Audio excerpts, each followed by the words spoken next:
when it came to the Israeli-Palestinian conflict, it was clear which side Mr. Obama wanted to take. Political realities might have constrained him somewhat, but he was a solid exponent of the Palestinian leadership and affiliated groups. What this meant was that Obama was, at least indirectly, supporting terror groups. While his religious beliefs might be subject for debate, it was clear that he had no problem supporting radical Islamic groups. Forget the average Palestinian, it was the political interests, many of them radical, Obama wanted to support. So it comes as no surprise that Mr. Obama released $221 million to the Palestinians in the West Bank just as he was leaving office.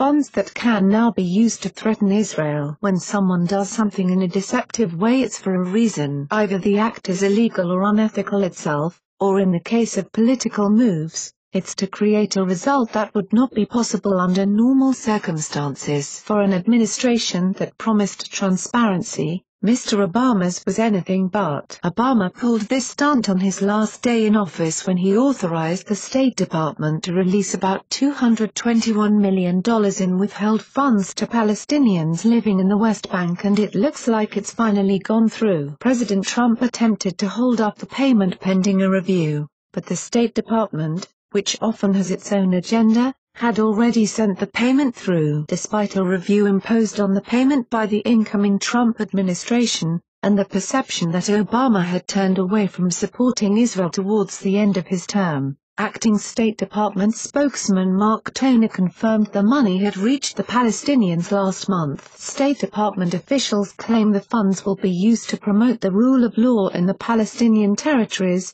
but if that's the case, while the extraordinary timing of the payment, the contrary view is that this money will actually help Israel. The Israeli Defense Forces and the Israeli government are the biggest lobbyists of Congress in favor of continuing Palestinian aid, Michael Koplow, a Middle East analyst at the Israel Policy Forum, told Business Insider in January. He further asserts that the U.S. and Israel's aid to the West Bank is for keeping it from becoming a haven for terrorism and a launching ground for rocket attacks, as is the case with Gaza, another territory occupied by Palestinians. So what is it? Will the funds fall into the hands of terrorists, or are we in effect buying off Palestinian interests in order to keep some semblance of peace in the West Bank? Either way, these are your tax dollars going to a group that has shown it has no love for Americans. Share this on Facebook and Twitter and let us know what else you think. What are your thoughts on this? Please share them with the world. American Conservative Herald helped contribute to this report.